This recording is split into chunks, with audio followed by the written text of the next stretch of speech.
ಮಾಡೋದಕ್ಕೆ ಜಾಗ ಹುಡುಕ್ತಾ ಇದ್ದೀವಿ. ಘಾಟಿ ಇಳಿದಾಯ್ತು.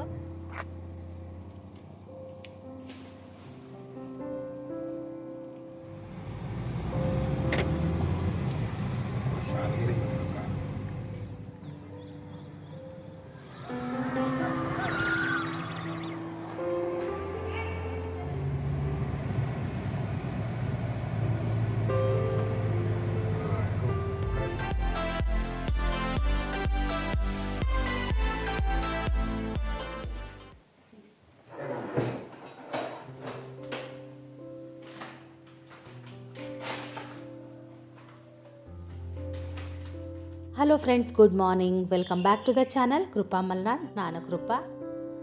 ಇವತ್ತು ತಿಂಡಿ ಬಂದು ಜೋಳದ ರೊಟ್ಟಿ ಮಾಡಿ ಸ್ವಲ್ಪ ಹೆಸರು ಕಾಳು ಇದೆ, ಅದರದ್ದು ಪಲ್ಯ ಮಾಡೋಣ ಅಂತ ಇದ್ದೀನಿ. ಟೈಮ್ ಬಂದು ಎಷ್ಟು ಗಂಟೆ ಆಗಿದೆ ಅಂತ ತೋರಿಸ್ತೀನಿ. 5:15 ಆಗಿದೆ. ಬೇಗನೆ ಎದ್ದಿದ್ದೆ. ಕೆಲಸನೂ ಕೂಡ ಬೇಗ ಮಾಡ್ಕೊತಾ ಇದ್ದೀನಿ. ಯಾಕಂದರೆ ಇವತ್ತು ಶ್ರೇಯುನ ದೀಪಾವಳಿ ಹಬ್ಬಕ್ಕೆ ಅಂತ ಕಳಿಸ್ತಾ ಇದ್ದಾರೆ. ಒಂದು 2 ದಿನದ ಹಿಂದೆ ನಮಗೆ ಮೆಸೇಜ್ ಕೂಡ ಬಂತು. ಹಾಗಾಗಿ ಅವನನ್ನು ಕರೆಯೋದಕ್ಕೆ ಅಂತ ಹೋಗ್ತಾ ಇದ್ದೀವಿ.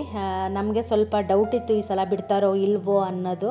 ಯಾಕಂದರೆ ಮೊನ್ನೆ ಏನೋ ರಜಾ ಮುಗಿಸ್ಕೊಂಡು ಹೋಗಿದ್ದಲ್ಲ, ಹಾಗಾಗಿ ಬಿಡ್ತೀವಿ ಅಂತ ಮೆಸೇಜ್ ಬಂದಿತ್ತು. ತುಂಬಾ ಖುಷಿ ಆಯಿತು ಆ ಮೆಸೇಜ್ ಓದಿದ ನಂತರ. ನಾವು ಕೂಡ ಕೇಳೋಣ ಅಂತ ಇದ್ವಿ ವಾರ್ಡನ್ ಹತ್ರ. ಅಷ್ಟೊತ್ತಿಗೆ ಮೆಸೇಜ್ ಕೂಡ ಬಂತು. ತುಂಬ ಖುಷಿ ಆಯಿತು. ಹಾಗಾಗಿ ಇನ್ಮೇಲೆ ದೀಪಾವಳಿ ಹಬ್ಬದ ವ್ಲಾಗ್ಗಳು ಕೂಡ ಬರ್ತಾ ಹೋಗುತ್ತೆ. ಬೂರೆ ಹಬ್ಬ ಇರುತ್ತೆ, ಹಾಗೆ ದೀಪಾವಳಿ ಬರುತ್ತೆ. ಅದಾದ ನಂತರ ವರ್ಷ ತೊಡಕು ಅಂತ ಮಾಡ್ತೀವಿ. ಅದು 3 ವೀಡಿಯೋಗಳು ಬರುತ್ತೆ. ಹಾಗೆ ಶೈನು ಕೂಡ ಬಂದಿದ್ದಾನಲ್ಲ, ಒಂದಷ್ಟು ವೀಡಿಯೋಗಳು ಕೂಡ ಬರುತ್ತೆ. ಸ್ವಲ್ಪ ಲೇಟ್ ಆಯಿತು ವೀಡಿಯೋ ಬರೋದು ಹಬ್ಬದ್ದು. ಯಾರು ಏನೂ ಅಂದ್ಕೋಬೇಡಿ. ಹಬ್ಬದ ವೀಡಿಯೋ ಇತ್ತು, ಆನಂತರ ಶ್ರೇಯು ಬಂದ, ಆ ಥರದ್ದೆಲ್ಲ ವೀಡಿಯೋಗಳು ಆಯ್ತಲ್ವ.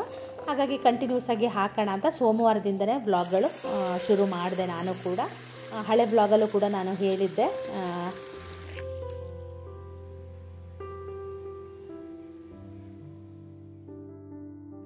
ಶ್ರೇಯುನ ಬಿಡೋದು 5:15 ಅಂತ ಮೆಸೇಜ್ ಹಾಕಿದ್ರು. ನಾವು ಏನು ಅಂದ್ಕೊಂಡ್ವಿ ಅಂದರೆ ಬೇಗ ಬಿಡ್ತಾರೆ ಅಂತ ಹೇಳಿಬಿಟ್ಟು ನಾವು ಕೂಡ ಬೇಗ ಹೊರಡೋಣ ಅಂತ ಹೊರಟ್ವಿ.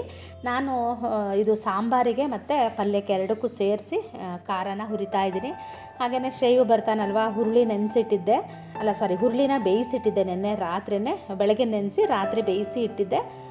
ಕಟ್ಟು ನೋಡಿ ಎಷ್ಟು ಚೆನ್ನಾಗಿ ಬಂದಿದೆ. ಒಂದೊಂದು ಕಟ್ಟು ಚೆನ್ನಾಗಿ ಬರುತ್ತೆ, ಒಂದೊಂದು ಕಟ್ಟು ಅಷ್ಟು ಚೆನ್ನಾಗಿ ಬರೋದಿಲ್ಲ. ಚಿನ್ನಿನೂ ಬರ್ತೀನಿ ಅಂತ ಹೇಳಿದ್ಲು, ಆದರೆ ಚಿನ್ನಿ ಆಮೇಲೆ ಬರಲಿಲ್ಲ. ಅವಳಿಗೂ ಸ್ವಲ್ಪ ಕುದಿಸಿ ಗಟ್ಟಿ ಮಾಡಿ ಇಟ್ಟರೆ ಕಟ್ಟು. ಅವಳು ಹಾಸ್ಟೆಲಲ್ಲಿ ಒಯ್ದು, ಅಲ್ಲಿ ಇಂಡಕ್ಷನ್ ಇದೆ ಹಾಸ್ಟೆಲಲ್ಲೇ, ಅಲ್ಲಿ ಬಿಸಿ ಮಾಡಿ ಊಟ ಮಾಡ್ತಾಳೆ. ಹಾಗೆ ಹುರುಳಿ ಕಟ್ಟನ್ನು ಕೂಡ ನಾನು ಬಸ್ತೆ. ಈ ಕಡೆ ಪಲ್ಯಕ್ಕೆ ಮತ್ತು ಸಾಂಬಾರಿಗೂ ಕೂಡ ಖಾರನ ಒಟ್ಟಿಗೆ ಮಾಡ್ಕೊತಾ ಇದ್ದೀನಿ. ನಾವು ಏನೋ ಅಂದ್ಕೊಂಡ್ವಿ, ಅದೇನೇನೋ ಆಯಿತು. ವಿಡಿಯೋನ ಪೂರ್ತಿಯಾಗಿ ನೋಡಿ ಗೊತ್ತಾಗುತ್ತೆ. ಯಾಕಂದರೆ ಇವಾಗಲೇ ಎಲ್ಲದನ್ನು ನಾನು ರಿವೀಲ್ ಮಾಡೋದಿಲ್ಲ. ಹಾಗೆ ಹುರುಳಿ ಸಾರಿಗೆ ನಾನು ಉಪ್ಪು ಮತ್ತು ಹುಳಿ ಹಾಕಿದ್ದೆ. ಆನಂತರ ಸ್ವಲ್ಪ ಬೆಳ್ಳುಳ್ಳಿ ಜಾಸ್ತಿ ಹಾಕಿ, ಬೆಳ್ಳುಳ್ಳಿ ಸ್ವಲ್ಪ ಕೆಂಪಾಗೋ ತನಕ ಹುರಿದು, ಆನಂತರ ಈರುಳ್ಳಿ ಮತ್ತು ಹಸಿಮೆಣಸು ಹಾಕಿ ಒಗ್ಗರಣೆನ ಹಾಕಿದೆ. ಹುರುಳಿ ಸಾರು ಕೂಡ ಕುದ್ರೆ ಹುರುಳಿ ಸಾರು ಕೂಡ ಮುಗಿಯುತ್ತೆ. ಹಾಗೆ ಈ ಕಡೆ ನಾನು ಟೀನು ಕೂಡ ಮಾಡಿಕೊಂಡು ಕುಡಿತಾ ಇದ್ದೀನಿ. ಬೇಗ ಎದ್ದಿದ್ದೆಲ್ಲ ಟೀ ಕುಡಿತಾ ಸ್ವಲ್ಪ ಲೇಟೇ ಆಯಿತು. ಕೆಲಸಗಳೆಲ್ಲ ಬೇಗ ಮುಗಿಸ್ಕೊಳ್ಳೋಣ ಅಂತೇಳಿ ಕೆಲಸದ ಕಡೆನೇ ಸ್ವಲ್ಪ ಗಮನ ಆಯಿತು.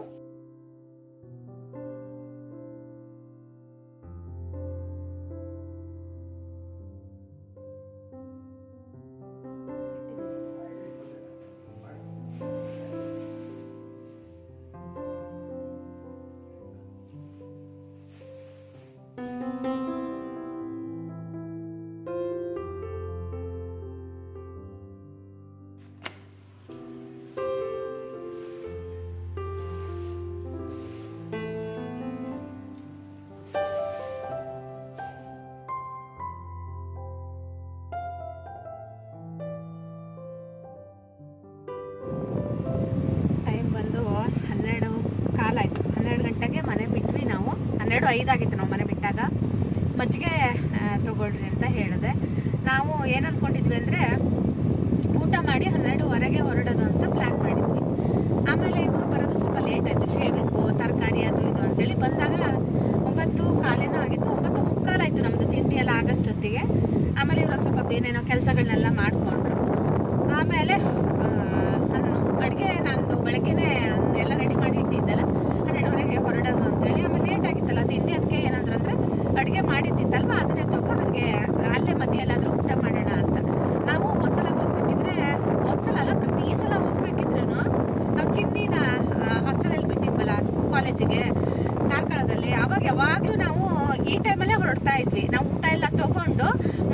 ಎಲ್ಲಾದ್ರೂ ಘಾಟಿಗೆ ಇಳಿದ ತಕ್ಷಣ ಮಧ್ಯೆ ಊಟ ಮಾಡ್ತಾ ಇದ್ವಿ. ಬೆಳಗ್ಗೆ ಎಲ್ಲಾದ್ರೂ ಬೇಗ ಬರಕ್ ಹೇಳಿದ್ರೆ ತಿಂಡಿನೂ ತಗೊಂಡು ತಿಂಡಿ ತಿಂದು ಅವಳನ್ನ ಕರ್ಕೊಂಡು ಆ ತರ ಬರೋ ತರ ಮಾಡ್ತಾ ಇದ್ವಿ. ಶ್ರೇಯು ಬಿಟ್ಟಾಗಿಂದ ನಾವ್ ಯಾವತ್ತೂ ಆ ತರ ಮಾಡಿಲ್ಲ. ನಮ್ದೊಂದು ಹೋಟೆಲ್ ಹಿಡ್ಕೊಂಡ್ಬಿಟ್ಟಿದ್ವಿ, ಸ್ವಾತಿನ ಯಾವ್ದೋ ಒಂದು ಗುತ್ತಿಗೆ ಹಿಡ್ಕೊಂಡ್ಬಿಟ್ಟಿದೀವ, ಯಾವಾಗ್ಲೂ ಅಲ್ಲೇ ಹೋಗೋದಾಗುತ್ತೆ. ಇವತ್ತು ನಮ್ಮನೆಯವ್ರು ಹಂಗಂದ್ರ ತಿಂಡಿ ತಿಂದಿದ್ದು ಲೇಟ್ ಅಲ್ವಾ, ತಗೋ ಹೊತ್ಲಾಗೆ ಅಲ್ಲೇ ಎಲ್ಲಾದ್ರೂ ಊಟ ಮಾಡೋಣ ಅಂತ ಅಂದ್ರು. ಹಂಗಾಗಿ ಅಡಿಗೆ ಮಾಡಿದ್ದೇನೆ ಎಲ್ಲ ತುಂಬಿಕೊಂಡು ಈಗ ಹೊರಟ್ವಿ. 12:05 ಮನೆ ಬಿಟ್ವಿ. ಶ್ರೇಯುಗೆ ಇವತ್ತು ಶನಿವಾರ, ಆದ್ರೆ ಅವನನ್ನ ಎಲ್ಲೋ ಕರ್ಕೊಂಡು ಹೋಗ್ತಾರಂತೆ, ಯಾವುದೋ ಏನೋ ಟೂರ್, ಅದು ಹೇಳ್ತೀನಿ, ಅದು ಏನು ಅಂತ ನನಗೆ ಮರ್ತೋಗಿದೆ, ನೆನಪಾದಾಗ ನಿಮಗೆ ಹೇಳ್ತೀನಿ ಅದನ್ನ. ಹಾಗಾಗಿ ಅವನು ಬರೋದೇ 5 ಗಂಟೆ ಮೇಲಾಗುತ್ತೆ ಅಂತ ಹೇಳ್ತಾ ಇದ್ದ. ಎಷ್ಟೊತ್ತಾಗುತ್ತೆ ಏನೋ ಗೊತ್ತಿಲ್ಲ, ಒಂದು ಅರ್ಧ ಗಂಟೆ ಇರಬಹುದು ಅಂತಾನು ಹೇಳ್ತಾ ಇದ್ದ. ಹೋಗಿ ಬಂದು ಆ ಟೈಮ್ ಎಷ್ಟೆಷ್ಟಾಗುತ್ತೋ ಗೊತ್ತಿಲ್ಲ. ಸ್ಕೂಲ್ ಮುಗಿಸ್ಕೊಂಡು ಹೋಗ್ತಾರೋ ಅಥವಾ ಹಂಗೆ ಹೋಗ್ತಾರೋ, ನನಗೇನು ಅದ್ರ ಬಗ್ಗೆ ಐಡಿಯಾ ಇಲ್ಲ. ಶ್ರೇಯುಗೆ ಏನಂದ್ರೆ ನೆನ್ನೆ ಅಲ್ಲ ಗುರುವಾರ ಇತ್ತು, ಅಲ್ಲ ಶುಕ್ರವಾರ ಇತ್ತು, ನೆನ್ನೆ ಇತ್ತು ಫೋನು. ನೆನ್ನೆ ಕೊಟ್ಟಿಲ್ಲ ಅವನಿಗೆ, ಶುಕ್ರವಾರ ರಾತ್ರಿ ಕೊಟ್ಟಿದ್ದಾರೆ. ಹಂಗಾಗಿ ಬೆಳಗ್ಗೆ ಕೊಟ್ಟಿದ್ರೆ ಬೆಳಗ್ಗೆ 5 ನಿಮಿಷ, ರಾತ್ರಿ 5 ನಿಮಿಷ ಮಾತಾಡ್ತಾ ಇದ್ದ. ನನಗೆ ಯೋಚನೆ ಮಾಡಿ ಮಾತಾಡ್ತಾ ಇದ್ದೆ. ನಿನ್ನೆ ಅವತ್ತು ಒಂದೇ ಸಲ ಮಾತಾಡಿದಕ್ಕೆ ನಂಗೆ ಏನ್ ಮಾತಾಡ್ಬೇಕು ಏನು ಎತ್ತ ಅನ್ನೋದು ನಂಗೆ ಗೊತ್ತಾಗ್ಲೇ ಇಲ್ಲ. ಅದ್ರಲ್ಲೂ ಬೇರೆ ಅವನು ಹೋದ ಮೇಲಿಂದ ಫೋನೇ ಕೊಟ್ಟಿರ್ಲಿಲ್ಲ ನಮಗೆ, ಅವತ್ತೇ ಫಸ್ಟ್ ಕೊಟ್ಟಿದ್ದಾಗಿತ್ತು. ಯಾಕೆ ಕೊಟ್ಟಿಲ್ಲ ಅಂತಾನು ಕೇಳದೆ, ಅವನು ಬಂದಿದ್ದಷ್ಟೇ ಅಲ್ಲ ಅದು ಕೊಟ್ಟಿಲ್ಲ ಅಂತ ಅಂದ. ಹಾಗಾಗಿ 2 ವಾರ ಸ್ಕಿಪ್ ಆಗಿತ್ತು ಅವನು ಹೋದ್ಮೇಲೆ. ಅದೇ ಬಂದ್ಮೇಲೆ ಕೇಳ್ತೀನಿ. ಅವನು ಏನೋ ಹೇಳ್ತಾ ಇದ್ದ, ಏನೋ ಆಗ್ತಾ ಇತ್ತಪ್ಪ, ಕಟ್ ಆಯ್ತು, ಏನೇನೋ ಆಗೋಯ್ತು. ಹಂಗಾಗಿ ನನಗೆ ಆ ಕಮ್ಯುನಿಕೇಶನ್ ಅಷ್ಟು ಕ್ಲೀನಾಗಿ ಆಗ್ಲಿಲ್ಲ. ಅವ್ನು ಫೋನ್ ಮಾಡಿದಾಗ ಹೆಂಗಿದ್ರು ಈಗ ಸಿಗ್ತಾನಲ್ಲ, ಒಂದಿನ ಬಿಟ್ರೆ ಸಿಗ್ತಾನೆ ಮಗ ಅಂತೇಳಿ ನಾನು ಕೂಡ ಹಾಗೆ ಸುಮ್ಮನಾದೆ. ಹಬ್ಬಕ್ಕೆ ಬಿಡ್ತಾ ಇದ್ದಾರೆ. ನಾವು ಹೊಸಲ ಹೋದಾಗ ಅಪ್ಲಿಕೇಶನ್ ಹಾಕಿದ್ವಿ, ಸರ್ ನೋಡೋಣ ಅಂತಾನು ಹೇಳಿದ್ರು. ವಾರ್ಡನಿಗಲ್ಲ, ವಾರ್ಡನ್ ಹತ್ರ ಹೇಳಿದ್ವಿ ನಾವು, ಅವ್ರ ಮ್ಯಾನೇಜ್ಮೆಂಟ್ ಅವ್ರ ಹತ್ರ ಮಾತಾಡಿ ಅಂತಿದ್ರು.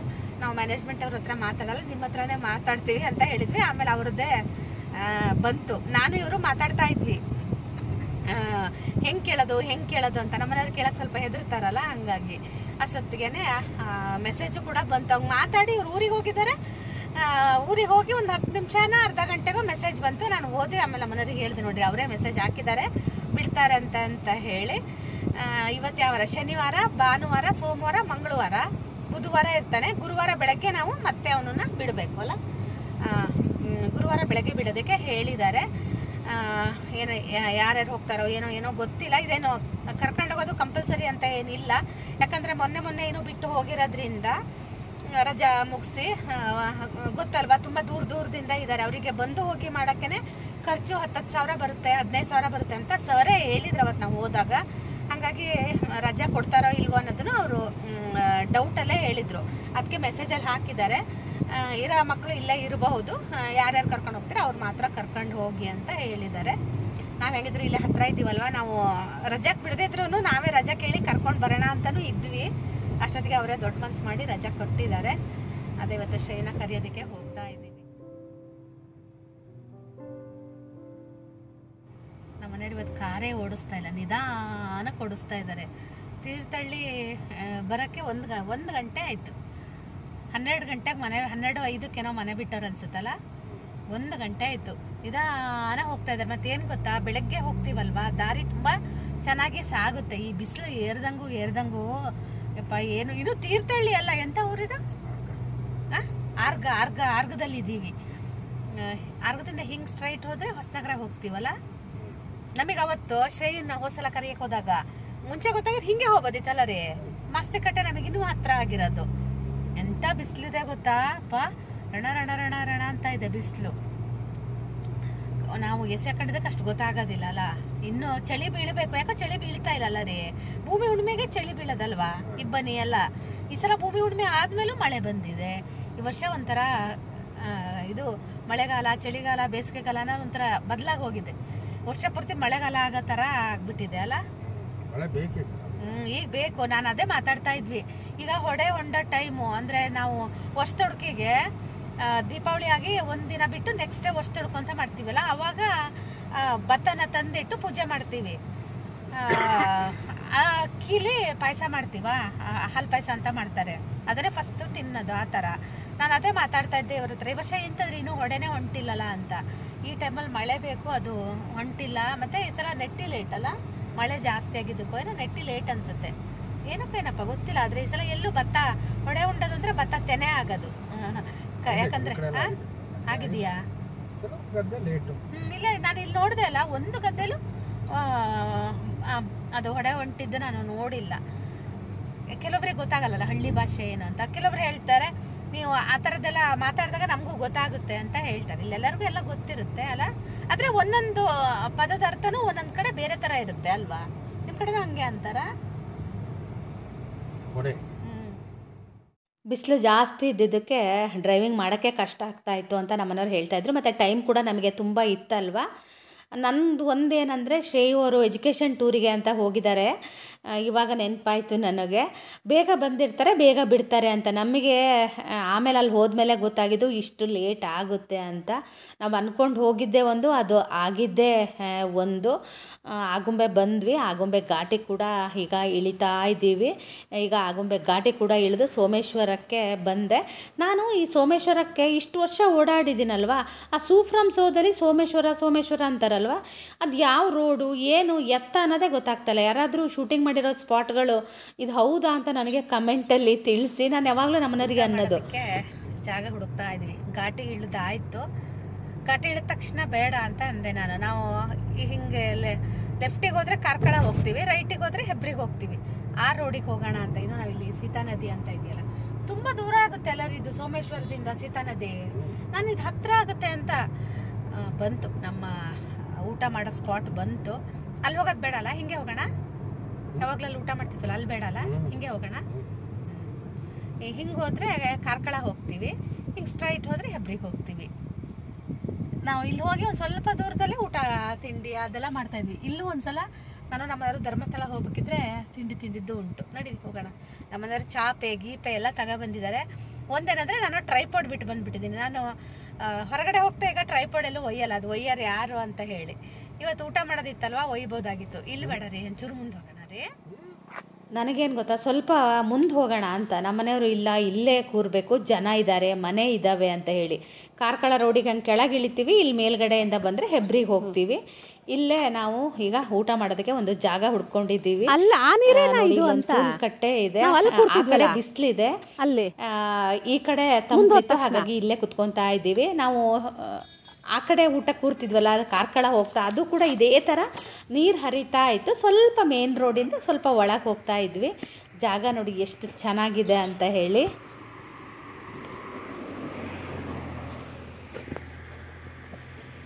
ಊಟ ಮಾಡ್ತಾ ಇದ್ವಲ್ಲ, ಪೊಲೀಸವರು ಬಂದು ಪ್ಲಾಸ್ಟಿಕ್ ಆ ಥರದ್ದೇನು ಬಿಸಾಕಬೇಡಿ ಅಂತ ಹೇಳಿದ್ರು. ನಾವು ಊಟ ಮಾಡೋಕ್ಕೆ ಪ್ಲಾಸ್ಟಿಕ್ ಆ ಥರದ್ದೇನು ತಂದೇ ಇಲ್ಲ, ಎಲ್ಲ ಸ್ಟೀಲಲ್ಲಿ ತಂದಿದ್ದೀವಿ.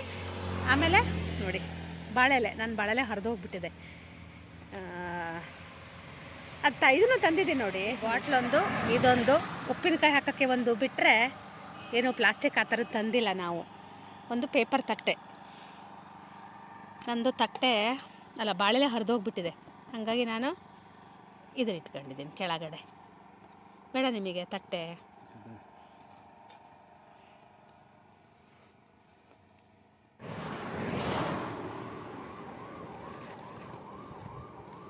ಬೇಕು ಇಲ್ಲದೆ ನೋಡಿ, ಕಟ್ ಮಾಡಲಾ?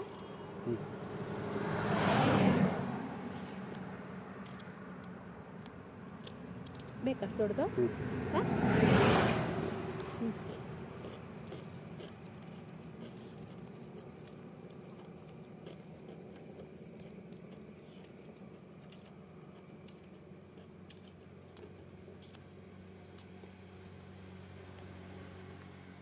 ನಾವು ಹೊರಟಾಗೂ ಲೇಟ್ ಆಗಿತ್ತಲ್ವ.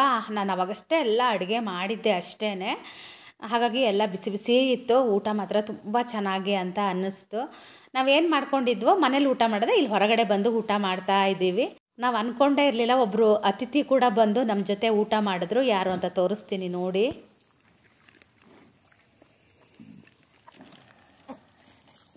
ಕವರಿಸ್ಬಿಡಿ.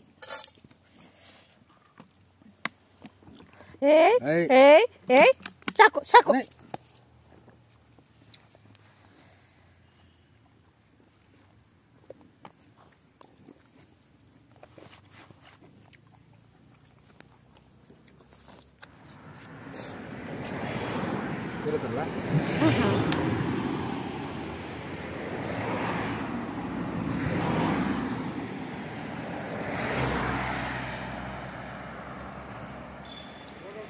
ನಾವೇನು ಎಸ್ತಿಲ್ಲ, ಎಲ್ಲದನ್ನು ಬಾಕ್ಸ್ ಒಳಗೆ ಹಾಕ್ಕೊಂಡು ತೊಗೊಂಡು ಹೋಗ್ತಾ ಇದ್ವಿ. ಒಂದ್ಸಲ ತೋರಿಸ್ತಾ ಇದ್ದೀನಿ, ಯಾಕಂದರೆ ಒಂದ್ಸಲ ಕಮೆಂಟ್ ಬಂದಿತ್ತು, ನಾವು ಪೇಪರ್ ಲೋಟನ ಎಸ್ತಿದ್ದಕ್ಕೆ ಕಮೆಂಟ್ ಬಂದಿತ್ತು. ಹಾಗೆಯೇ ನಮಗೆ ಒಬ್ಬರು ಅತಿಥಿ ಬಂದಿದ್ದರು ಅಂದ್ವಲ್ಲ, ಅದೇ ನಾವು ಬಾಳೆಲೆಯಲ್ಲಿ ಅನ್ನನ ಹಾಕಿ ಕೊಟ್ವಿ. ಅದು ಪಾಪ ಕೆಳಗೆ ಚೆಲ್ಕೊಂಡು ಊಟ ಮಾಡಿ ಹೋಯಿತು. ಊಟ ಆಯಿತು, ಪಾಪ ದರನೂ ಊಟ ಮಾಡ್ತು. ಸುಮಾರು ಇಷ್ಟು ಅನ್ನ ಉಳಿದಿತ್ತು, ಸಾರು ಉಳಿದಿರಲಿಲ್ಲ. ಅನ್ನನ ನಮ್ಮನೆಯವ್ರು ಕ್ಲೀನಾಗಿ ಬಾಳೆಲೆಯಲ್ಲಿ ಸುತ್ತಿ ಕೊಟ್ಟರೆ ಅದು ಅರ್ಧ ತಿಂತು. ಅರ್ಧ ತಿಂದಮೇಲೆ ಫುಲ್ ಹೊರಗಡೆ ಕೆಡ್ಕೊಂಡು ಆಮೇಲೆ ತಿಂತಾ ಇತ್ತು. ನಾನು ಅದೇ ಅಂದೆ, ತಟ್ಟೆಯಲ್ಲಿ ಇಟ್ಟು ಹಾಕ್ಕೊಡೋಣ ಅಂದೆ. ಅದು ಏನಂದ್ರು ನಮ್ಮನ್ನು ಬಿಡಲಿಲ್ಲ. ನಾವು ಊಟ ಮಾಡ್ತಾ ಇದ್ವಿ 2ನೇ ಸಲ, ಅವಾಗ ಬಂತದು. ಆಮೇಲೆ ಉಳಿದಿರೋದು ಪೂರ್ತಿ ಅನ್ನ ಹಾಕಿ ಅದಕ್ಕೆ ಕೊಟ್ವಿ. ಪಾಪ ಅದು ಸ್ವಲ್ಪ ತಿಂತು, ಅದಕ್ಕೇನೋ ಹೊಟ್ಟೆ ತುಂಬಲಿಲ್ಲ. ನೋಡಿ, ನಾವೇನು ಗಲೀಜು ಮಾಡಿ ಹೊರಟಿಲ್ಲ. ನಂಗೊಂದ್ಸಲ ಕಮೆಂಟು ಬಂದಿತ್ತು. ಪಾಪ ಪೊಲೀಸವರು ನಮಗೆ ನಿಲ್ಲಿಸಿ ಹೇಳಿ ಹೋದರು, ಏನೋ ಇದು ಮಾಡಬೇಡಿ ಅಂತೇಳಿ. ಹಾಗಾಗಿ ಎಲ್ಲದನ್ನು ಕವರನ್ನು ತುಂಬಿಕೊಂಡು ಯಾವುದೇ ರೀತಿಯಾಗಿರೋ ಗಲೀಜು ಮಾಡಿದೆ ಹೊರಟ್ವಿ. ಇದಿಷ್ಟು ಹಪ್ಪಳ ಉಳಿದಿದೆ, ಶ್ರೇಯು ತಿಂತಾನೆ ಏನೋ ಅಂತ ಇಲ್ಲ ಇಟ್ಕೊಂಡಿದ್ದೆ. ನನಗೆ ಮರ್ತೋಗ್ಬಿಡುತ್ತೆ ಆಮೇಲೆ ಕೊಡೋಕ್ಕೆ. ದನ ನೋಡಿ ನಮ್ಮ ಹಿಂದಿಂದ ಸುತ್ತರಿತಾ ಇದೆ ಅಲ್ಲ, ಹೋಗ್ಲೇ ಇಲ್ಲ. ಆಮೇಲಿಂದ ಇದೆ, ಎಷ್ಟು ಹೇಳಿದ್ವಿ ಹೋಗು ಹೋಗು ಅಂದ್ರು, ಹೋಗ್ಲೇ ಇಲ್ಲ. ಈಗ ಹೊರಟ್ವಿ. ಪಾನ್ ಇದೆ, ಪಾನ್ ಹಾಕ್ಕೊಂಡು ಹೊರಡದೆ. ಪೊಲೀಸವರು ನಮಗೆ ಹೇಳಿದ್ರಲ್ವ, ನೋಡಿ ಈ ಥರ ಚೀಲನ ತುಂಬಿ ಬಾಟಲ್ಗಳು, ಪ್ಲಾಸ್ಟಿಕ್ಗಳನ್ನ ಈ ಥರ ಇಟ್ಟಿದ್ದಾರೆ. ಪಾಪ ನಮ್ಗೆ ಅವ್ರು ಹೇಳಿ ಹೋದರು. ಹೌದು, ನಾವೇನೇ ಕ್ಲೀನಾಗಿ ಇಟ್ಕೊಳ್ಳದೆ ಹೋದರೆ ಇನ್ಯಾರು ಕ್ಲೀನಾಗಿ ಇಡ್ತಾರೆ ಅಲ್ವಾ. ನಾವು ಯಾವುದೇ ರೀತಿಯಾಗಿರೋ ಪ್ಲಾಸ್ಟಿಕ್ ಆ ಥರದ್ದೇನು ಹೆಚ್ಚಿಗೆ ತಂದು ಇರಲಿಲ್ಲ. ನಾವೆಲ್ಲದನ್ನು ನಾವು ಮಜ್ಜಿಗೆ ಕುಡ್ದಿದ್ದಾಗಲಿ ಎಲ್ಲದನ್ನು ನಾವು ವಾಪಸ್ ತೊಗೊಂಡು ಹೊರಟ್ವಿ. ಹಾಗೆಯೇ ನನಗೆ ಬೂರೆ ಹಬ್ಬಕ್ಕೆ ಅರಿಶಿಣದ ಎಲೆ ಬೇಕಿತ್ತು. ನಮ್ಮನ ಗಿಡದಲ್ಲಿ ಅರಿಶಿಣದ ಎಲೆ ಇರಲಿಲ್ಲ. ಹಾಗಾಗಿ ನಮ್ಮ ಮನೆಯವರು ಅರಿಶಿಣದ ಎಲೆ ತೊಗೊಬರ್ತೀನಿ ಅಂತ ಹೋಗಿದ್ದಾರೆ. ಇಲ್ಲಿ ಶನಿವಾರ ಸಂತೆ ನಡೆಯುತ್ತೆ. ನಮ್ಮನೆಯವ್ರು ಅದೇ ಅಂತ ಇದ್ರು, ನೀನು ಎಷ್ಟು ಯೋಚನೆ ಮಾಡ್ತೀಯಲ್ಲ, ನಂಗೆ ಇದು ಗೊತ್ತೇ ಇರಲಿಲ್ಲ ಅಂತ ಹೇಳಿದ್ರು. ಅಷ್ಟದೆಲೆನ ನಾನೇ ಬೆಳ್ಕೊತಾ ಇದ್ದೆ. ಈ ಸಲ ನನ್ನ ಪಾಟಲ್ಲಿರೋ ಅಷ್ಟದೆಲೆ ಅಷ್ಟು ಚೆನ್ನಾಗಿ ಬಂದಿಲ್ಲ. ಹಾಗಾಗಿ ಅಲ್ಲಿ ಮಾರ್ತಾ ಇದ್ರು. ಏಪ್ರಿಲ್ ನೋಡಿದೆ, ವಾಪಸ್ ಹೋಗ್ಬೇಕಿದ್ರೆ ತರೋಣ ಅಂತ ಅನ್ಕೊಂಡ್ವಿ. ಆಮೇಲೆ ಇಲ್ಲಿ ಸಂತೆ ಯಾವಾಗಲೂ ಶನಿವಾರ ಸಂತೆ ಇರುತ್ತೆ, ನಂಗೆ ನೆನಪಿತ್ತು. ಇಲ್ಲಿ ನೋಡೋಣ ಅಂತ ನಮ್ಮನೆಯವ್ರು ಹೋದ್ರು. 20 ರೂಪಾಯಿಗೆ ಇಷ್ಟು ಕೊಟ್ಟಿದ್ದಾರೆ. ಒಂದು 7-8 ಇರ್ಬೋದೇನೋ. ನಾನು ನಿಲ್ಸಿದ್ರಲ್ವಾ, ಅದ್ರ ಅಂಗಡಿ ಎದುರುಗಡೆನೂ ಇತ್ತು. ಇವ್ರಿಲ್ಲ ನೋಡೋಣ, ಒಳಗೆ ಹೋಗ್ತೀನಿ, ಸಂತೆ ಒಳಗೆ ಹೋಗಿ ನೋಡಿ ತರ್ತೀನಿ ಅಂತ ಬಂದಿದ್ದಾರೆ. ನಮ್ಮ ತೋಟದಲ್ಲೂ ಇತ್ತಂತೆ, ಅದು ಔಷಧಿ ಹೊಡೆದು ಸತ್ತೋಗ್ಬಿಟ್ಟಿದೆಯಂತೆ. ನನ್ನ ಹತ್ರನೂ 2-3 ಬಾಟಲ್ ಇತ್ತು, ಚೆನ್ನಾಗಿತ್ತು. ಇವಾಗೆಲ್ಲ ಬಾಡಿ ಹೋಗ್ಬಿಟ್ಟಿದೆ, ಯಾಕೆ ಅಂತ ಗೊತ್ತಿಲ್ಲ. ಈ ಸಲನೇ ಫಸ್ಟು ಹಿಂಗಾಗಿರೋದು, ಯಾವತ್ತೂ ಹಿಂಗಾಗ್ತಿರ್ಲಿಲ್ಲ. ನಾನೇ ಬೆಳ್ಕೊತಾ ಇದ್ದೆ. ನಮಗೆ ಪಂಚಮಿ ಹಬ್ಬಕ್ಕಂತೀನಿ. ಇಲ್ಲಿ ಸೌತ್ ಕೇಂದ್ರದಲ್ಲೆಲ್ಲ ಪಂಚಮಿ ಹಬ್ಬದಲ್ಲಿ ಕಡುಬು ಮಾಡ್ತಾರೆ. ಅದ್ರದ್ದು ಅದೇನೋ ಅಂತಾರೆ, ನಂಗೆ ಪಾತೋಳಿ ಅಂತನೋ ಏನೋ ಅಂತಾರೆ, ಅದನ್ನ ಮಾಡ್ತಾರೆ. ನಮ್ಮಲ್ಲಿ ಅಂದರೆ ನಮಗೆ ಶ್ರಾವಣ ಮಾಸದಲ್ಲಿ ಮಂಗಳಗೌರಿ ಪೂಜೆ ಮಾಡ್ತೀವಲ್ವ, ಅವಾಗೆಲ್ಲ ಹಾಲು ಪಾಯಸ ಮಾಡೋದಕ್ಕೆ ಬೇಕಾಗುತ್ತೆ ಅಂತ. ನಂಗೆ ಈ ಮನೆ ತುಂಬ ಇಷ್ಟ. ಏನೋ ನಂಗೆ ನೋಡಿದಾಗೆಲ್ಲ ಹಂಚಿನ ಮನೆ ನೋಡಿದಾಗ ನಂಗೆ ಒಂಥರ ಖುಷಿ ಅಂತ ಅನಿಸುತ್ತೆ. ಆಮೇಲೆ ಈ ಹಬ್ಬದಲ್ಲಿ ಚಿನ್ನಿಕಾಯಿ ಕಡುಬು ಮಾಡ್ತೀವಲ್ವಾ, ಅಂದರೆ ಇದ್ರ ದಿನ ಬೂರೆ ಹಬ್ಬದ ದಿನ ಚಿನ್ನಿಕಾಯಿ ಕಡುಬು ಮಾಡ್ತೀವಿ, ಅದಕ್ಕೂ ಬೇಕು. ಆಮೇಲೆ ವರ್ಷದೊಳಗಿನ ದಿನ ಹಾಲು ಪಾಯಸ ಮಾಡ್ತೀವಲ್ಲ, ಅದಕ್ಕೂ ಬೇಕು. ಹಾಗಾಗಿ ನೋಡಿ ತಗೊಬಂದಿದ್ದಾರೆ, ಒಂದಷ್ಟು ಇದ್ದಾವೆ. ಒಳ್ಳೇದಾಯಿತು, ತಗೊಂಡೋಗಿ ಹಂಗೆ ಫ್ರಿಜ್ಜಲ್ಲಿ ಇಟ್ಟರೆ ಇರುತ್ತೆ. ಇನ್ನೂ ಎಷ್ಟು ದಿನ ಇದೆ ರೀ? ಇವತ್ತು ಯಾವ ವಾರ? ಶನಿವಾರ, ಭಾನುವಾರ, ಸೋಮವಾರ, ನಾಳೆ ಒಂದೇ ದಿನ. ನಾಳೆನೇ ಎಲ್ಲ ಪ್ರಿಪ್ರೇಷನ್ ಇರುತ್ತಲ್ಲ, ಒಳ್ಳೇದಾಯ್ತು. ನಾನು 2 ದಿನ ಇದೆ ಅಂತ ಅನ್ಕೊಂಡ್ಬಿಟ್ಟಿದ್ದೆ. ನಾನೇನು ಅನ್ಕೊಂಡಿದ್ದೆ ಗೊತ್ತಾ, ನಾಳೆನೇ ಅಂತ ಹೇಳಿ ನಾನೆಲ್ಲ ನಾಳೆಗೆ ಪ್ರಿಪೇರ್ ಆಗಿದ್ದೆ. ಯಾಕಂದ್ರೆ ಶ್ರೇಯನ್ ಕರಿಯಕ್ಕೆ ಬರೋದು ಏನು ಗೊತ್ತಾ, ಶ್ರೇಯನ್ ಕರಿಯೋಕ್ಕೆ ನಾನು ಬರಲ್ಲ ಅಂತ ನಮ್ಮ ಹತ್ರ ನಂದು ನಮ್ಮನೆಯವ್ರದ್ದು ಜಗಳ ಆಗಿತ್ತ. ಹಾಗಾಗಿ ನಮ್ಮ ಮನೆಯವ್ರಿಗೆ ನಾನು ಹೇಳಿದ್ದೆ, ನಾನು ಕರಿಯೋಕ್ಕೆ ಬರಲ್ಲ ಅಂತ. ನೀನು ಕರೀತಿದ್ರೆ ಹಂಗೆ ಶ್ರೇಯನ್ ಕರ್ಕ ಬರೋದೇ ಬೇಡ ಇವರು ಅಂತಿದ್ರು. ಅವನು ಏನಂದಿದ್ದೆ ಗೊತ್ತಾ, ಅವ್ನು ಬಂದಮೇಲೆ ಹೇಳ್ತೀನಿ ನಿಮಗೆ, ಈಗ ಹೇಳೋದಿಲ್ಲ. ಅವನು ಎಲ್ಲಿಗೋ ಹೋಗೋದಿದ್ರೆ ಮಾತ್ರ ಬರ್ತೀನಿ ಅಂತ, ಇಲ್ಲಾಂದ್ರೆ ನಾನು ಬರೋದಿಲ್ಲ ಅಂತ. ಎಲ್ಲಿಗೂ ಇಲ್ಲ, ನಮ್ಮೂರಿಗೆ. ನಮ್ಮ ಚಿಕ್ಕಪ್ಪ ಅವನನ್ನು ಹೊರಡಿಸ್ಬಿಟ್ಟಿಯಾನೆ. ನಮ್ಮಲ್ಲಿ ಗಣಪತಿ ಹಬ್ಬದಲ್ಲಿ ಉಳಿದಿರೋ ಪಟಾಕಿ ಇದೆಯಾ, ಅದಕ್ಕೆ ಎಲ್ಲರಿಗೂ ಒಳ್ಳೆ ಗಣಪತಿ ಹಬ್ಬಕ್ಕೆ ಕರೆದಾರಂಗೆ ಏನದು ಕಾರ್ತಿಕ ಹಚ್ಚೋದು ಅಂತ ಮಾಡ್ತಾರೆ ನಮ್ಮಲ್ಲಿ. ವರ್ಷ ಹುಡುಕಿನ ದಿನ ಸಂಜೆ ಕಾರ್ತಿಕ ಮಾಡೋಣ ಬರ್ರಿ ಅಂತ ಮನೆ ಎದುರುಗಡೆ ಎಲ್ಲ ಹಣತೆ ಹಚ್ಚಿಡ್ತಾರೆ. ಆಮೇಲೆ ದೇವಸ್ಥಾನದಲ್ಲಿ ಕಾರ್ತಿಕ ಮಾಡ್ತಾರೆ. ಬನ್ನಿ ಅಂತ ಕರೆದಿದ್ದಾರೆ. ಇವ್ನು ಶ್ರೇಯು ಅಲ್ಲಿಗೆ. ಶ್ರೇಯು, ನೀನು ಆ ಹಬ್ಬಕ್ಕೆ ಮನೇಲೇ ಇರೋದಿಲ್ಲ, ನೀನು ಹಬ್ಬ 22ಕ್ಕಲ್ವಾ, 23ಕ್ಕೆ ಶ್ರೇಯುನ ಬಿಡೋದಿದೆ ಬೆಳಗ್ಗೆ. ನೆಕ್ಸ್ಟು ಇದಿದೆ, ವರ್ಷದೊಡಕು ಇದೆ. ನಾನು ಹಬ್ಬದಲ್ಲೇ ಎಲ್ಲ ಅಡುಗೆ ಮಾಡಿಬಿಡ್ತೀನಿ. ವರ್ಷದೊಡಕಿಗೆ ಏನು ಮಾಡೋದಿಲ್ಲ, ಯಾಕಂದರೆ ನಾವೇ ಇರೋದ್ರಿಂದ. ಮಕ್ಕಳು ಬಂದು ಹೋಗ್ತಾರಲ್ಲ, ಅವತ್ತು ಅವರಿಗೆ ಮಾಡಿ ತಿನ್ನಿಸಿ ಕಳಿಸೋದು. ವರ್ಷದೊಡಕಿಗೆ ಏನು ಮಾಡಲ್ಲ ಅಂತ ಅನ್ಕೊಂಡಿದ್ದೆ. ಬರೀ ಹಾಲು ಪಾಯಸ ಮಾಡಿ ಹಾಗೆ ಒಂದು ಎಡೆ ಮಾಡ್ತೀನಿ ಅಷ್ಟೇ. ಬ್ರಹ್ಮಾವರ ಇನ್ನೂ 7 ಕಿಲೋಮೀಟರ್ ಇದೆ.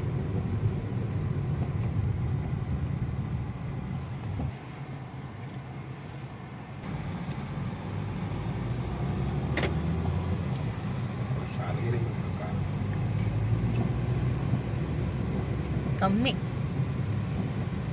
ಇಷ್ಟ ಹೆಂಗಿರ್ತಾವ ಕಾರು.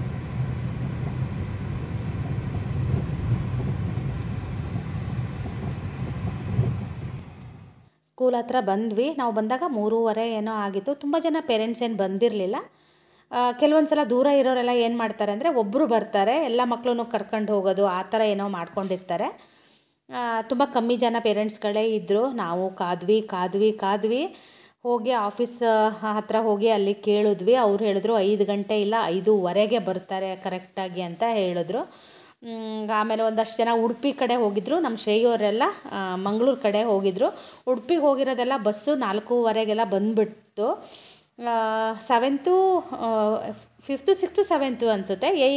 8th 9th 10th ಏನೋ ಮಂಗಳೂರು ಹೋಗಿತ್ತು ಅಂತ ನೋಡಿ. ಒಂದೊಂದೇ ಬಸ್ಸು ಬರ್ತಾ ಇದ್ದಾವೆ. ಯಾವ ಬಸ್ ಬಂದ್ರೂ ನಾವು ಬರೀ ನೋಡೋದೆ ನಮ್ಮ ಮಗ ಬಂದ ಅಂತ ಹೇಳಿ. ಹಾಗೆಯೇ ನಂದು ವೀಡಿಯೋ ಎಡಿಟ್ ಕೂಡ ಆಗಿರಲಿಲ್ಲ. ನಾನು ಅಲ್ಲೇ ಕುತ್ಕೊಂಡು ವೀಡಿಯೋ ಎಡಿಟಿಂಗ್ ಕೂಡ ಅಲ್ಲೇ ಒಂದು ಮಾಡಿಕೊಂಡೆ. ಎಲ್ಲಿ ಹೋದ್ರೂ ನಮ್ಮ ಕೆಲಸ ಅಂತೂ ಬಿಡೋ ಹಾಗಿಲ್ಲಲ್ಲ. ಅವರು ಇನ್ನೂ ಬಂದಿಲ್ಲ. ಅವರು ಎಜುಕೇಷನ್ ಟೂರ್ಗೆ ಹೋಗಿದ್ದಾರಲ್ಲ. ಎಷ್ಟು ಗಂಟೆ ಗೊತ್ತಾ? 4:45 ಆಯಿತು. ನಾವು ಬಂದಾಗ 3 ಗಂಟೆ ಆಗಿತ್ತಲ್ಲ, 3:30 ಆಗಿತ್ತು ನಾವು ಬಂದಾಗ. ನಾನು ಕುತ್ಕೊಂಡು ಇಲ್ಲೇ ಒಂದು ವೀಡಿಯೋ ಎಡಿಟ್ ಮಾಡಿ ವೀಡಿಯೋ ಪೋಸ್ಟ್ ಕೂಡ ಆಯಿತು. ಯಾಕಂದರೆ ಮನೆಗೆ ಹೋಗಿ ವೀಡಿಯೋ ಎಡಿಟ್ ಮಾಡೋಕ್ಕಾಗಲ್ಲ, ನಾಳೆ ವೀಡಿಯೋ ಇಲ್ಲ. ಹಾಗಾಗಿ ಇಲ್ಲೇ ಕುತ್ಕೊಂಡು ಒಂದು ವೀಡಿಯೋನ, ಅದು ನನ್ನ ಹೊಸ ಮೊಬೈಲಲ್ಲೂ ಸ್ಪೇಸ್ ಇಲ್ಲ, ಮತ್ತು ನಮ್ಮ ಮನೆಯವ್ರ ಮೊಬೈಲ್ ಇಸ್ಕೊಂಡು ಅದರಲ್ಲಿ ವೀಡಿಯೋನ ಎಡಿಟ್ ಮಾಡಿದೆ. ಈಗ ಇದಕ್ಕೆ ಹಾಕ್ಕೊಂಡು ವೀಡಿಯೋ ಸರಿ ಮಾಡಿ ಇಟ್ಕೊಂಡಿದ್ದೀನಿ, ನಾಳೆ ವೀಡಿಯೋ ಪೋಸ್ಟ್ ಮಾಡೋದಕ್ಕೆ ಅಂತ ಹೇಳಿ. ಕಾಯ್ತಾ ಇದ್ದಾರೆ ಎಲ್ಲ ಪೇರೆಂಟ್ಸ್ಗಳು. 9th 10th ಅವರು ಮಂಗಳೂರಿಗೆ ಹೋಗಿದ್ದಾರೆ. 9th 10th ಅವರು ಮಂಗಳೂರಿಗಂತೆ ಎಲ್ಲ ಹೋಗಿದ್ದಾರಂತೆ. ಶ್ರೇಯ ಬಂದಮೇಲೆ ಗೊತ್ತಾಗುತ್ತೆ. ಆಮೇಲೆ ನನ್ನ ಮೊಬೈಲಲ್ಲಿ ನೋಡಿದೆ, ನನ್ನ ಮೊಬೈಲಿಗೆ ಮೆಸೇಜ್ ಬಂದಿಲ್ಲ, ಇವ್ರ ಮೊಬೈಲಿಗೆ ಬಂದಿದೆ. ನನ್ನ ಮೊಬೈಲಿಗೆ ಬರೀ ಇವತ್ತು ಪಿಕ್ಕು ಡ್ರಾಪ್ದು ಮಾತ್ರ ಮೆಸೇಜ್ ಬಂದಿದೆ. ನಮ್ಮ ಮನೆಯವರಿಗೆ ಮೊಬೈಲಿಗೆ ಬಂದಿದೆ. ಮಂಗಳೂರಿಗೆ ಹೋಗಿದ್ದಾರಂತೆ. ಇನ್ನೊಂದು 10 ಬಸ್ಸು 9th ಏನೋ ಗೊತ್ತಿಲ್ಲ, ಒಟ್ಟು 10 ಬಸ್ಸು ಮಂಗಳೂರಿಗೆ ಹೋಗಿದೆ, 10 ಬಸ್ಸು ಇದು ಉಡುಪಿಗೆ ಹೋಗಿದೆಯಂತೆ. ಉಡುಪಿಗೆ ಹೋದವರು ಬಂದರು. ಈಗ ಅವರ ಸುಮಾರು ಜನ ಎಲ್ಲ ಕರ್ಕೊಂಡು ಹೋದರು. ಈಗ ಮಂಗಳೂರಿಗೆ ಹೋದವರು ಅರ್ಧ ದಾರಿಲಿದ್ದಾರೆ ಅಂತ 4:15ಗೆ ಫೋನ್ ಬಂದಿತ್ತು. 60 ಕಿಲೋಮೀಟ್ರ್ ಆಗುತ್ತಂತೆ ಇಲ್ಲಿಂದ. ಒಂದು 30 ಕಿಲೋಮೀಟ್ರ್ ಬಂದಿದ್ದೀವಿ ಅಂದ್ರಂತೆ. 5 ಗಂಟೆಗೆ ಬರಬಹುದು ಅಂತ ಹೇಳ್ತಾ ಇದ್ದಾರೆ. ಗೊತ್ತಿಲ್ಲ.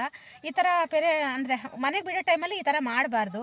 ಯಾಕಂದರೆ ಎಲ್ಲರಿಗೂ ರಗಳೆ ಆಗುತ್ತೆ. ಸುಮಾರು ಜನ ಎಲ್ಲ ದೂರದಿಂದ ಬಂದಿರ್ತಾರಲ್ವ. ಹಾಗಾಗಿ ಎಲ್ಲರೂ ಅದೇ ಕಾಯ್ತಾ ಇದ್ದೀವಿ. ಗುಡುಕ್ತಾ ಇದೆ ಬೇರೆ, ಮಳೆ ಬರೋದಕ್ಕೂ ಮಳೆ ಮೋಡ ಬೇರೆ ಆಗಿದೆ. ಇಲ್ಲ ಹೊರಗಡೆನೂ ಕೂರೋ ಹಾಗಿಲ್ಲ, ಒಳಗೂ ಕೂರೋ ಹಾಗಿಲ್ಲ, ಆ ಥರ ಸೆಕೆ. ನನಗಂತೂ ಎಡಿಟಿಂಗ್ ಮಾಡೋಷ್ಟೊತ್ತಿಗೆ ತಲೆ ಕೆಟ್ಟಂಗಾಯಿತು. ಎಲ್ಲ ಬಾಗಿಲು ತೆಗೆದು ಒಳಗೆ ನಿಂತ್ಕೊಂಡು ಹೊರಗೆ ನಿಂತ್ಕೊಂಡು ಹೆಂಗೆಂಗೋ ಅಂತೂ ಒಂದು ವೀಡಿಯೋನ ಎಡಿಟ್ ಮಾಡಿಕೊಂಡೆ. ಯಾಕಂದರೆ ನಾಳೆ ನಂಗೆ ಹಾಕೋಕ್ಕೆ ವೀಡಿಯೋ ಇರಲಿಲ್ಲ. ಹಾಗಾಗಿ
ಹಾಗೆಯೇ ಶ್ರೇಯನ್ ಬಸ್ ಕೂಡ ಬಂತು. ಅದು ಎಷ್ಟೇ 1000 ಮಕ್ಕಳು ಇರಲಿ, ನಮ್ಮ ಮಕ್ಕಳು ನಮ್ಮ ಕಣ್ಣಿಗೆ ಎಷ್ಟು ಚೆನ್ನಾಗಿ ಬೀಳ್ತಾರಲ್ಲ. ನಮ್ಮ ಶ್ರೇಯನು ನನ್ನನ್ನು ಗುರುತು ಹಿಡ್ದ, ನಾನು ಕೂಡ ಅವನನ್ನು ಗುರುತು ಹಿಡ್ದೆ. ಪ್ರತಿಯೊಂದು ಬಸ್ಸನ್ನು ನಾನು ನೋಡ್ತಾ ಇದ್ದೆ, ನನ್ನ ಮಗ ಬರ್ತಾನೆ ಅಂತ. ನಮ್ಮ ಮನೆಯವ್ರು ಬಸ್ ನಿಲ್ಲ ಆ ಕಡೆ ನಿಂತಿದ್ರು, ನಾನು ಈ ಕಡೆ ಎಂಟ್ರೆನ್ಸಲ್ಲಿ ನಿಂತಿದ್ದೆ. ಆಮೇಲೆ ಅವರಿಗೆ ಬೇರೆ ಕಡೆಯಿಂದ ಕರ್ಕೊಂಡು ಬಂದರು. ಬಸ್ಸು ಬರೋದು ಬೇರೆ ಕಡೆಯಿಂದ, ಆದರೆ ಮಕ್ಕಳು ಒಳಗೆ ಬರೋದು. ಅವನು ಅಲ್ಲಿ ಡೈನಿಂಗ್ ಹಾಲ್ ಕಡೆಯಿಂದ ಬಂದುಬಿಟ್ಟು ಬಟ್ಟೆ ಚೇಂಜ್ ಮಾಡಿಕೊಂಡು ಬೇಗ ಬಾ ಅಂತ ಹೇಳಿದ್ರಂತೆ. ಬಟ್ಟೆನೂ ಚೇಂಜ್ ಮಾಡಬೇಡ, ಯಾಕಂದರೆ ಆಲ್ರೆಡಿ 5:15 ಆಗೋಗಿತ್ತು. ಯೂನಿಫಾರ್ಮಲ್ಲೇ ಬಾ ಅಂತ ಹೇಳಿದ್ರಂತೆ. ನಾನು ಕಾಯ್ತಾನೇ ಇದ್ದೀನಿ. ಆಮೇಲೆ ಅಂತೂ ನನ್ನ ಮಗ ಬಟ್ಟೆ ಎಲ್ಲ ಚೇಂಜ್ ಮಾಡಿಕೊಂಡು ಬಂದ. ಹುಡುಗರಿಗೆ ಗೊತ್ತಲ್ವ, ಏನು ತಲೆ ಬಿಸಿ ಇರಲ್ಲ, ಆರಾಮಾಗಿ ಬಂದ. ಕೆಲವೊಂದು ಮಕ್ಕಳೆಲ್ಲ ಇಲ್ಲೇ ಇದ್ದಾರೆ, ಕೆಲವೊಂದು ಹೋಗೋ ಮಕ್ಕಳೆಲ್ಲ ಅವರಿಗೆಲ್ಲ ವಿಶ್ ಮಾಡಿ ಅವ್ರನ್ನ ಹಗ್ ಮಾಡಿ ಹ್ಯಾಪಿ ದೀಪಾವಳಿ ಅಂತೆಲ್ಲ ಹೇಳಿ ಹೋಗ್ತಾಯಿದ್ರು. ನಾನು ನೋಡಿ ಅದನ್ನು ನಗ್ತಾ ಇದ್ದೆ. ಅಂತೂ ಇಂತೂ ನನ್ನ ಮಗ ಕೂಡ ಬಂದ. ಹಾಗೆ ಅವನನ್ನು ಕರ್ಕೊಂಡು ಈಗ ನಾವು ಕೂಡ ಅಲ್ಲಿಂದ ಹೊರಟ್ವಿ. ಎಲ್ಲೂ ಒಂದು 5 ನಿಮಿಷ ಟೈಮ್ ವೇಸ್ಟ್ ಮಾಡಿಲ್ಲ. ನಮ್ಮ ಮನೆಯವರು ಆಲ್ರೆಡಿ ಕಾರನ್ನು ರೆಡಿ ಮಾಡಿ ಇಟ್ಕೊಂಡಿದ್ರು. ಹಾಗೆ ಹತ್ಬಿಟ್ಟು ನಾವು ಕೂಡ ಹಾಗೆ ಅಲ್ಲಿಂದ ಹೊರಟ್ವಿ.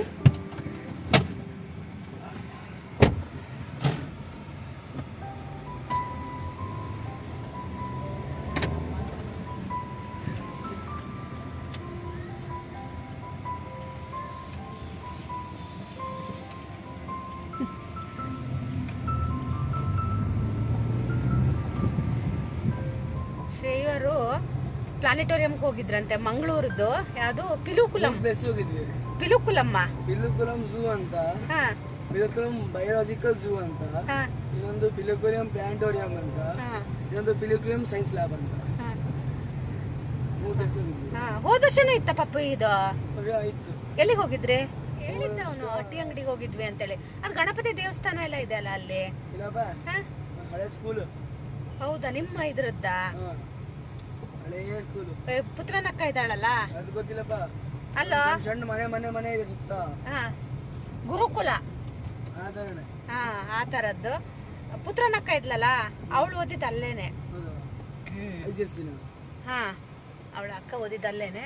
ಶ್ರೇಯು ಬರೋಷ್ಟೊತ್ತಿಗೆ ಲೇಟೇ ಆಗೋಯ್ತು. ಟೈಮ್ ಬಂದು 5:45 ಆಯ್ತು. ಈಗ ನಾವು ಬ್ರಹ್ಮಾವರ ಬಿಡ್ತಾ ಇದ್ದೀವಿ. 5:30, 6:30, 7:30, 8:30, 8:45, 9 ಗಂಟೆ ಆಗುತ್ತೆ ನಾವು ಹೋಗೋಷ್ಟೊತ್ತಿಗೆನೆ. ಇನ್ನೂ ಬಸ್ಗಳು ಬರ್ತಾ ಇತ್ತು. ಶ್ರೇಯವರದ್ದು ಒಂದು 5-6 ಬಸ್ಸು ಮುಂಚೆ ಬಂತು. ಈಗ ನಾವೀಗ ವಾಪಸ್ ಹೊರಡಬೇಕಿದ್ರೆ ಇನ್ನೊಂದು ಬಸ್ ಬರ್ತಾ ಇತ್ತು. ನೀನ್ ಯಾಕೆ ಶ್ರೇಯೋ, ಡ್ಯಾಡಿ ಯೂನಿಫಾರ್ಮ್ ಹಾಕೊಂಡೆ ಬಾ ಅಂತ ಹೇಳಿದಾರೆ, ಲೇಟ್ ಆಗುತ್ತೆ ಅಂತ. ಇವನ್ ಏನಿಲ್ಲ, ಬಟ್ಟೆ ಎಲ್ಲ ಬದಲಾಯಿಸ್ಕೊಂಡು ಮುಖ ಗಿಖ ನೋಡ ಆಗಿಲ್ಲ. ಕೂಗಿ ಕೂಗಿ ಕೂಗಿ ವಾಯ್ಸ್ ಎಲ್ಲ ಒಡೆದು ಹೋಗಿದೆ. ಜೋರ ಕೂಗವು ಬಸ್ಸಲ್ಲಿ ಬರ್ತಾ. ಎಷ್ಟೊತ್ತಿಗೆ ಹೋಗಿದ್ರಿ ಬೆಳಗ್ಗೆ? ಅಷ್ಟು ಬೇಗ ಹೋದ್ರೆ ಇಷ್ಟು ಲೇಟಾ? ಹೌದಾ, ಇನ್ನೊಂದ್ ದಿನನೇ ಕರ್ಕೊಂಡು ಹೋಗ್ಬೋದಿತ್ತಲ್ಲ ಮಗ. ಇವತ್ತು ಸುಮ್ನೆ ನಮಗೆ ತ್ರಾಸ ಆಗುತ್ತಲ್ಲೋ, ಹಂಗಾಗಿ. 9th 10th ಮಾತ್ರ ಅಲ್ಲ, ಇಡೀ ಸ್ಕೂಲ್ ಅವರು ಹೋಗಿದ್ರಾ? ಅಂದ್ರೆ ಅವರು ಮಣಿಪಾಲ್ ಹೋಗಿದ್ರು, ನೀವು 9th 10th ಇಡೀ ಸ್ಕೂಲ್ ಅವ್ರೇನಾ? ಅದೇ ಅಂದ್ರೆ ನಾನು ಹಾಸ್ಟೆಲ್ ಅವರು ಮಾತ್ರ ಅಲ್ಲ, ಸ್ಕೂಲ್ ಅವರು ಸೇರ್ಸೇ ಹೋಗಿರೋದಾ? ಎಲ್ಲರೂ 9-10 ಬಸ್ ಹೋಗಿದ್ದು. ಹಾ ಅವು ನಾವು ಇದಕ್ಕಂದ್ರು ಮಣಿಪಾಲಿಗೆ 2 ಬಸ್ ಹೋಗಿದ್ದಾವೆ ಅಂದ್ರು. ಮಂಗಳೂರು ಅಲ್ಲ, ನೀವು ಹೋಗಿದ್ ಮಂಗಳೂರಿಗೆ. ಎಷ್ಟು ಲಾಂಗ್ ಟ್ರಾವೆಲ್ ಗೊತ್ತೊಮ್ಮೆ ಅಲ್ಲಿ ಸ್ಪೀಕರ್ ತಂದಾರ, ಕುತ್ಕೊಂಡು ಎಲ್ಲ ಕುತ್ಕೊಂಡ್ಬಿಟ್ಟಿದ್ವಿ ಅಲ್ಲಿ. ಸರ್ ಏನಲ್ಲ, ಫೋನ್ ಕೊಡ್ತಾರೆ, ಏನ್ ಬೇಕಾ ಮಾಡ್ತಾರೆ, ಹೊರಗಡೆ ಹೋದಾಗ ಏನು ಹೇಳಲ್ಲ. ಒಂದ್ ನಿಮಿಷ ನಮ್ಮನೆಯವ್ರಿಗೆ ರೋಡ್ ತೋರಿಸಿ ಆಮೇಲೆ ವಿಡಿಯೋ ಶುರು ಮಾಡ್ತೀನಿ. ನಾವು ನೋಡಿ ಆಲ್ರೆಡಿ ಬ್ರಹ್ಮಾವರ ಬಿಟ್ಟಾಗೇನೆ ಕತ್ಲೆ ಆಗ್ತಾನೆ ಬಂದೇ ಹೋಯಿತು. ಇವಾಗ ಕತ್ಲೆ ಕೂಡ ಬೇಗ ಆಗುತ್ತಲ್ವ, ಹಾಗಾಗಿ ನಮ್ಮ ಮನೆಯವ್ರಿಗೆ ಏನಂದರೆ ಆಗುಂಬೆ ಹತ್ತಿರ ಹೋದ್ವಿ ಅಂದರೆ ನಮ್ಮೂರಿಗೆ ಹೋಗಿದ್ವಿ ಅನ್ನೋ ಥರ ಅನಿಸುತ್ತೆ. ಹಾಗಾಗಿ ನಮ್ಮ ಮನೆಯವ್ರು ಎಲ್ಲೂ ನಿಲ್ಲಿಸ್ಲಿಲ್ಲ. ಒಂದು ಕಾಫಿ ಅಥವಾ ಏನಾದರೂ ಕುಡಿಯೋಣ ಅಂತಲೂ ಅನಿಸಿತ್ತು. ಯಾಕಂದರೆ ಮಧ್ಯಾಹ್ನ ನಾನು ಊಟ ಮಾಡಿದವಳು ಒಂದು ಗ್ಲಾಸ್ ಮಜ್ಜಿಗೆ ಕುಡ್ದಿದ್ದೆ, ಆಮೇಲೆ ನಾನು ನೀರು ಕುಡ್ದಿಲ್ಲ, ಏನೂ ಇಲ್ಲ ಅನಿಸಿತ್ತು. ಆದರೆ ನಮ್ಮ ಮನೆಯವ್ರು ಎಲ್ಲೆಲ್ಲೂ ನಿಲ್ಲಿಸ್ಲಿಲ್ಲ. ಹಾಗೆ ಆಗುಂಬೆ ಕೂಡ ಬಂದ್ವಿ. ಮತ್ತು ಮಳೆ ಕೂಡ ಬರ್ತಾಯಿತ್ತು. ಆಮೇಲೆ ನಮ್ದು ಯಾಕೋ ಗ್ಲಾಸ್ ಒಳಗಡೆ ಒಂಥರ ಫಾಗ್ ಥರ ಇದಾಗ್ತಾಯಿತ್ತು. ಅವ್ರಿಗೆ ಡ್ರೈವಿಂಗಿಗೆ ತುಂಬಾ ಕಷ್ಟ ಥರ ಆಗ್ತಾಯಿತ್ತು. ಆಮೇಲೆ ಆಗುಂಬೆ ಘಾಟಿಲಿ ಯಾಕೋ ಗೊತ್ತಿಲ್ಲ, ನಮಗೂ ಆಗುಂಬೆ ಘಾಟಿಗೂ ಬರೋದಿಲ್ಲ ಆ ಥರ ಆಗಿಬಿಟ್ಟಿದೆ. ಗೊತ್ತಿಲ್ಲ, ಬಂದು ನಿಂತಿದ್ದೀವಿ. ಮುಂದೆ ಏನಾಗಿದೆ ಅನ್ನೋದು ಗೊತ್ತಿಲ್ಲ. ಬೈಕ್ಗಳೆಲ್ಲ ಹೋಗ್ತಾ ಇದ್ದಾವೆ, ಆದರೆ ಕಾರ್ಗಳು ಮಾತ್ರ ಹೋಗ್ತಾ ಇಲ್ಲ. ಇವಂತೂ ಫುಲ್ ಬೆವ್ರು ಹೋಗಿದ್ದಾನೆ ಪಾಪ. ಸ್ನಾನ ಮಾಡ್ಬಿಡು ಮನೆಗೆ ಹೋಗಿ. ಮಳೆ ಅಂದ್ರೆ ಮಳೆ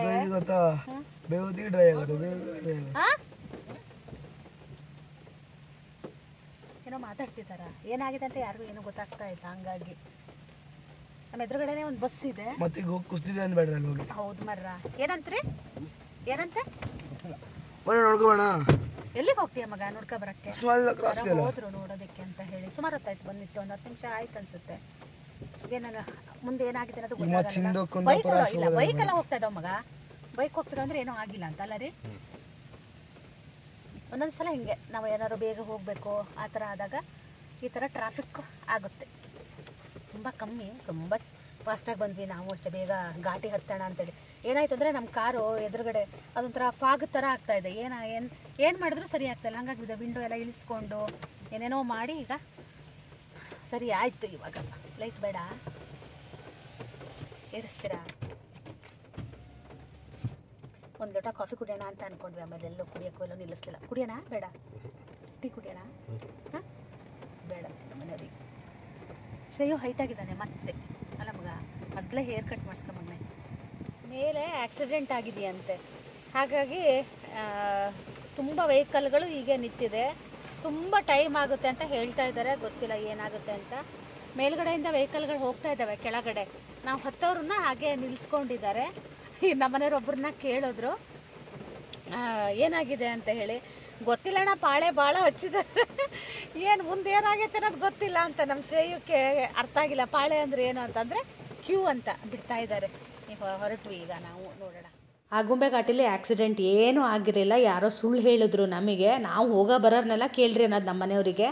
ಒಂದು 2 ಜನ ಕೇಳಿದಾಗ ಏನೋ ಆಗಿದೆ ಅಂದರು. ಯಾರೂ ನೋಡಿಲ್ಲ, ಸುಳ್ಳೆ ಊಹಾಪೂಹ ಆ ಥರ ಏನೂ ಆಗಿರಲಿಲ್ಲ. ಲಾಸ್ಟಿಗೆ ಒಬ್ಬರು ಹೇಳಿದ್ರು ಏನೂ ಆಗಿರಲಿಲ್ಲ, ಒಂದು ಸಲ ಏನೋ ಟ್ರಾಫಿಕ್ ಆಗಿದ್ದಕ್ಕೆ ಆ ಥರ ಆಯಿತು ಅಷ್ಟೇ, ಏನೂ ಆಗಿಲ್ಲ, ಹೋಗಿ ಆರಾಮಾಗಿ ಹೋಗ್ತೀರಾ ಅಂದರು. ಅವ್ರು ಹೇಳಿದ್ಮೇಲೆ ನಮಗೆಲ್ಲೂ ಏನೂ ವೆಹಿಕಲ್ಲೇ ಸಿಗಲಿಲ್ಲ. ಆರಾಮಾಗಿ ನಾವು ಆಗುಂಬೆ ಘಾಟಿನ ಹತ್ತಿದ್ವಿ. ಆಮೇಲೆ ಅವ್ರು ಯಾಕೆ ಹಂಗೆ ಸುಳ್ಳು ಹೇಳಿದ್ರು ಅನ್ನೋದು ನಮಗೂ ಗೊತ್ತಾಗಲಿಲ್ಲ. ಹಾಗೆ ಹೊರಟ್ವಿ. ಮನೆಗೆ ಹೋಗಿ ತಲುಪೋಷ್ಟೊತ್ತಿಗೆ ಎಷ್ಟು ಗಂಟೆ ಆಗಿತ್ತು ಅನ್ನೋದನ್ನು ಕೂಡ ನಿಮಗೆ ತೋರಿಸ್ತೀನಿ. ಯಾರೋ ಒಬ್ಬರು ನಮ್ಮನೆಯವರಿಗೆ 3 ಗಂಟೆ ಆಗುತ್ತೆ ಅಂತ ಹೇಳಿದ್ರಂತೆ. ನಾವು ಬಂದಾಗ 9:15 ಆಗಿತ್ತು. ಊಟ ಎಲ್ಲ ಮಾಡಿ ಶ್ರೇಯುಗೆ ಸ್ನಾನ ಮಾಡು ಅಂದೆ, ಮಾಡೋದಿಲ್ಲ ಅಂತ ಹೇಳಿದೆ. ಅವ್ನು ಮೊಬೈಲ್ ನೋಡ್ತಾ ಇದ್ದಾನೆ. ನಾನೊಂದು ಸ್ವಲ್ಪ ಮನೆಯೆಲ್ಲ ಕ್ಲೀನ್ ಮಾಡಿಕೊಂಡು ಹಾಗೆ ಈಗ ಮಲಗೋದಕ್ಕೆ ಹೊರಟಿದ್ದೀವಿ. ಹಾಗೆಯೇ ಇವತ್ತಿನ ವ್ಲಾಗ್ನ ಕೂಡ ನಾನು ಇಲ್ಲಿಗೆ ಮುಗಿಸ್ತಾ